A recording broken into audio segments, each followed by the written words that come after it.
Agora, a Bíblia lida e explicada com Alain Amorim. Para quem quer ouvir a Palavra de Deus de forma simples e compreensível.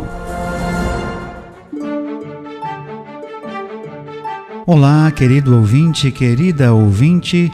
Estamos de volta com o programa A Bíblia Lida e Explicada. Eu sou o pastor Alain Amorim. Nós continuamos o nosso estudo no Evangelho de Lucas, capítulo 1. Agora estudando os versículos 46 a 56. Acompanhe comigo a leitura da bendita palavra de Deus. Então disse Maria: minha alma engrandece ao Senhor, e meu espírito se alegra em Deus, meu Salvador, pois atentou para a humildade de sua serva. De agora em diante, todas as gerações me chamarão bem-aventurada, pois o Poderoso fez grandes coisas em meu favor. Santo é o seu nome. A sua misericórdia estende-se aos que o temem, de geração em geração. Ele realizou poderosos feitos com seu braço. Dispersou os que são soberbos no mais íntimo do coração. Derrubou governantes dos seus tronos, mas exaltou os humildes. Encheu de coisas boas os famintos, mas despediu de mãos vazias os ricos. Ajudou a seu servo Israel, lembrando-se da sua misericórdia, para com Abraão e seus descendentes para sempre, como dissera aos nossos antepassados. Maria ficou com Isabel cerca de 3 meses e depois voltou para casa. Vimos no nosso último encontro que Maria visitou sua prima Isabel, que estava grávida daquele que seria o precursor, isto é, aquele que prepararia o caminho do Messias. Estamos falando de João Batista, o filho de Isabel. Vimos que Maria, quando se encontrou com Isabel, na verdade teve um encontro que foi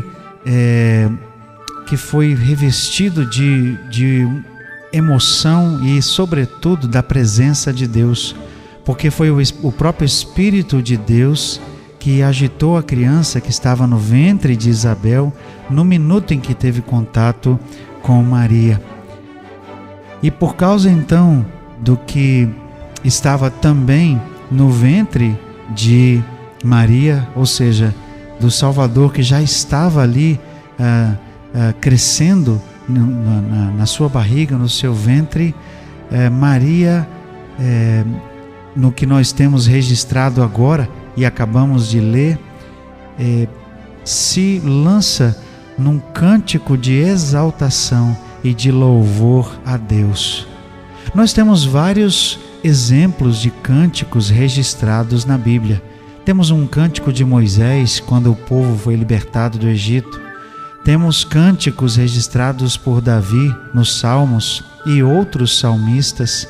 Temos outras músicas que surgiram como expressão de louvor e de adoração daqueles que, movidos pelo Espírito, adoram a Deus por ocasião de um feito de Deus, por algo que o Senhor fez ou por algo que o Senhor concedeu.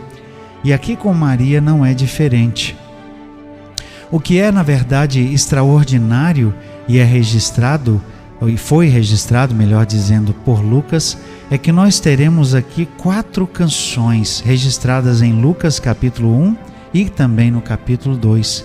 4 canções que relatam momentos específicos e extraordinários, todos relacionados ao nascimento de Jesus. O primeiro deles saiu da boca de sua mãe, Maria.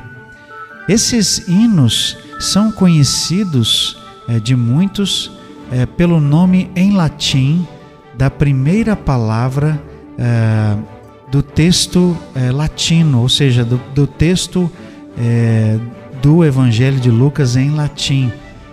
Talvez você já tenha ouvido esse nome. O primeiro hino, que é o hino de Maria, é conhecido como Magnificat. Magnificat é a palavra em latim que corresponde a engrandecer, exaltar, magnificar. Essa é a primeira palavra do texto do Evangelho de Lucas em latim, Magnificat. Por isso esse hino ficou conhecido com esse título. Maria simplesmente relata, numa forma de louvor esplendoroso, aquilo que estava em seu coração. Disse Maria: minha alma engrandece ao Senhor, meu espírito se alegra em Deus, meu Salvador, pois atentou para a humildade da sua serva. De agora em diante todas as gerações me chamarão bem-aventurada, pois o Poderoso fez grandes coisas em meu favor. Santo é o seu nome. Maria se achava realmente bem-aventurada. Maria tinha certeza do favor de Deus. Maria sabia que tinha sido escolhida, mas isso em nada colocou soberba, em nada trouxe a ela um sentimento que a colocasse altiva diante de Deus. Pelo contrário, ela reconhece que é serva e, como serva, louva a Deus por ter, mesmo na sua condição tão humilde, ter sido objeto de tanto favor e de uma bênção tão grande da parte de Deus, como a de ser aquela que geraria, né, e que cuidaria do menino, do Messias, que chegaria ao mundo por meio de seu próprio corpo, ou seja, seria gerado nela, estava sendo gerado nela, melhor dizendo. Por isso ela diz: o Poderoso fez grandes coisas em meu favor. Santo é o seu nome. Sua misericórdia estende-se aos que o temem, de geração em geração. O que nós vemos na letra desse cântico de Maria revelam, na verdade, a grande intimidade que Maria tinha com Deus, o profundo amor que ela sentia para com o Senhor, a comunhão que ela tinha com Deus e o conhecimento do Senhor, ao dizer que a misericórdia se estende aos que o temem e de geração em geração. Maria revela que tinha um profundo relacionamento com Deus, e ela se coloca como serva, ela se coloca como aquela que é humilde, e ela louva a Deus porque Deus é aquele que humilha os poderosos e aquele que exalta os humildes.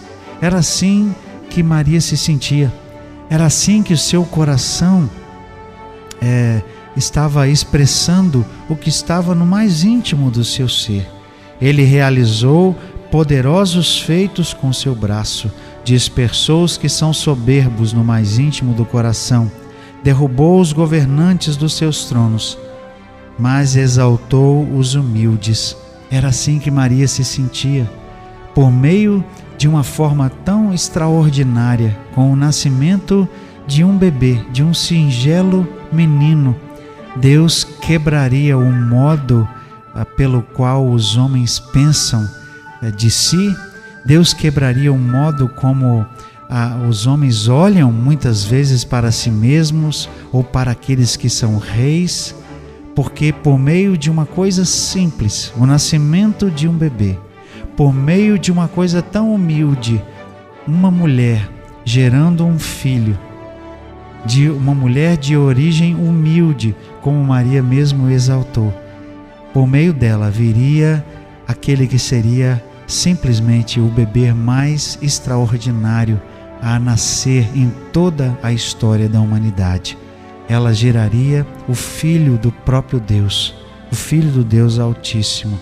Por isso ela diz: ele encheu de coisas boas os famintos, mas despediu de mãos vazias os ricos. Por aquilo que o apóstolo Paulo diz lá em Coríntios, que é a sabedoria de Deus, que é loucura para os homens, Maria estava exaltando a Deus porque de um modo tão simples, mas tão poderoso, tão extraordinário, pelo nascimento de um pequenino bebê, Deus traria ao mundo aquele que seria o Salvador, aquele que seria o Messias. Então, de forma simples, humilde aos olhos de tantos, mas de forma muito especial, Jesus viria por meio da sua serva, que o próprio Deus escolheu, que o próprio Deus preparou para que esse momento chegasse. Maria então louva o Senhor, porque era uma coisa tão extraordinariamente simples que estava acontecendo. O nascimento de um bebê.